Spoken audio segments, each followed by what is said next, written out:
What's going on, guys? MDLP from the Battle Axe, the strongman gym in Miami, where strength is everything, bringing strength to the modern day Viking. Answering questions for you motherfuckers at all times. But seriously, here's an incident that took place recently. I'm all clean and fresh because I just did something I hate doing, which is taking showers. It's a waste of water. I've had it happen with several clients recently, especially now that I'm training outside clients, meaning CrossFitians or powerlifters or whatever. My main bulk as of right now is top level CrossFitters and coaches. So this doesn't mean that this is primarily for them, but this is something that inspired them. I've also had to deal with strongman clients, with powerlifters, and people just for general aesthetics. These is 5 reasons why you're not getting stronger. And I had to write this bitch down because my mind works like quantum physics, so it's everywhere at once. So if I don't write this bitch down this time, I will forget. So number 1, I think, is no one's getting enough rest. So I'm one of those, guilty party right here. Do as I say, not as I do. The average person here is not going to get more than 5 hours of sleep. I fucking get it. You have a family, or you don't have time, whatever. If you're building strength, you must understand that sleep is absolutely important. We all understand this in theory, but when it comes to being a strength athlete or including strength in your program, you have to understand that after lifting days, you might need to go to sleep maybe an hour earlier or wake up an hour later if you have the ability to. Just think about it. Obviously, this is one of the hardest things to do in modern America, where we work to live. So it's one of those things where include it into your schedule. Think about what you just did. If you did tons of heavy squats and heavy deadlifts, you're probably going to go to sleep a little earlier. Get off the Facebook or get off the Instagram for maybe 30 minutes and try to go to sleep a little early, okay? Number 2, hydration. You're putting on muscle mass. Muscle holds onto more water. It needs more fucking water, and you're going to lose water very quickly. So think about it. And you're Miami, so a gallon of water might not be enough for you. There's a lot of calculations, 1 ounce per pound of body weight, etc. You know you, all right? You do you, boo-boo. So if you know, like for example, I know that 1 gallon of water for me and my current body weight and muscle mass is not enough.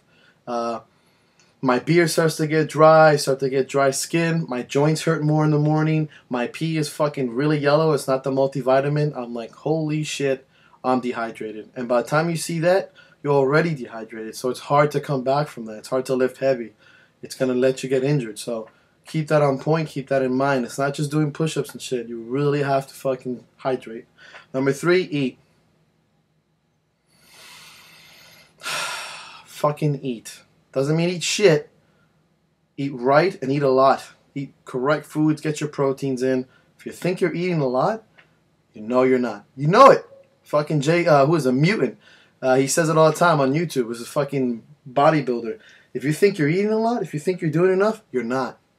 You'll know when you eat a lot. When life sucks and you hate eating, that's probably when you're doing it. So think about eating a little bit more to support the weight you just moved, to build a muscle. You're not going to get fat. Get good carbs, get good fat protein. Stick to your diet. Maybe if you're just doing ketogenic or whatever, paleo or whatever, just eat a little bit more protein and fat. Think about that shit. Proper programming and having an idea when you step into the gym. Look, this is something that I can have like a 6-hour conversation with. This is just advice. If you go and just fly and just do whatever the fuck you want to do, fine. That's you. That means you're a genetically gifted athlete who's probably been doing this for a long time and can do whatever the fuck you want to do and see gains. And I'll probably see you on TV because you're probably famous, or Adrian Peterson. So unless you're that motherfucker, unless you're coming to my gym and teaching me lessons and slap me upside my ego, I'm just going to tell you a suggestion, okay? You have to have a goal of the day or some sort of programming. Those are 2 different things. Either you have a fucking program with a coach and you stick to it, or you have a goal of the day and an idea of what the fuck you're going to do in the gym. If your idea is like, okay, today I'm going to deadlift 405 for 3 sets of 8. That is the goal of the day. Get in there, warm up properly, get the fucking work done, and then go off and do CC shit like fucking, I don't know, rowing or whatever. Those kind of things need to be established. You need to know what you're doing. If you have an idea of the week, okay, I'm going to push, pull, whatever. Just have an idea of what you're going to do, whether when you step in the gym or the day before. It's just an idea. Why? When you don't have a good program and you're constantly just fucking around, the likelihood of injury is higher. Unless you're very genetically gifted or you're just an incredible athlete, if you just constantly do whatever the fuck you want with strength, I don't really want to talk for any other aspect right now. It's the likelihood of injury or the likelihood of not making gains is either much slower or you're going to get hurt quicker. That's just my opinion. And take it from somebody who's been on cycles and off cycles.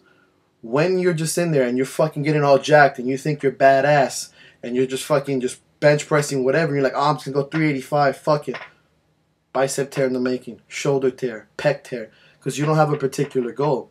If you set up a certain thing, okay, 375, I'm at 380 for a PR, and then I'm going to move on. Hit it, move on. Just like the conjugate method, just like heavy powerlifters.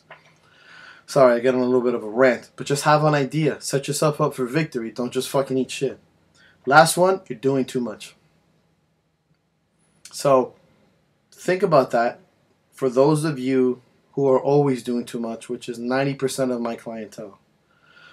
You're doing too much if you want to get stronger. You don't necessarily have to be in a gym for 2 hours. You can hit 2 main movements, some accessory work, and some conditioning or some medleys, and you'll be fine. You don't need to work out 3 times a day. You don't need to fucking do 16 different programmings. You don't need to be in the gym 6 times. Think about what the goal is you're doing. If you want to be a better rugby player, if you want to be a better football player, you want to be a better CrossFitian, think about what it is you need to do and how you need to apply your programming to make you a better athlete. You don't need to be lifting heavy shit 5 times a week if you want to be a better CrossFitter. It doesn't make sense because your sport isn't about strength. If you're a football player, you don't need to be hitting crazy max PRs 6 times a week if you're going to go kill somebody on the battlefield. Think about that shit. I'm a strongman. I lift odd objects and powerlift 4 times a week because my goal is to lift heavy shit quickly and for endurance. I'm not going to go running. I'm not going to go rowing. I do that off season, but not when I'm 4 weeks out of a show. Please take these things into consideration when you understand what you're doing. Sit with your coach. Sit with yourself as a human being and establish what the fuck you need to do and why you're doing too much. I know this is kind of a rough explanation and it's kind of my longest video in a long time, but I have a lot of things to say about that stuff. And I'll throw in a bonus one, which is very real. Number 6, you are not going to do any of the things I just said. So number 6 is you probably won't do 1 through 5. But for the 10% of you that might do this, or the 5% of you that might do 1 or 2 of these, you'll see fucking gains. Why? Anyone that's been under the barbell for years and has done thousands of repetitions will tell you that some of these make a lot of sense. And it's not until they start applying it or getting hurt or doing that whole, oh shit, maybe I should actually do what I'm saying, that it's going to work and show some gains. So I can't fucking stress this enough, and I'm already getting kind of mad and breaking a sweat. So do this shit and get stronger.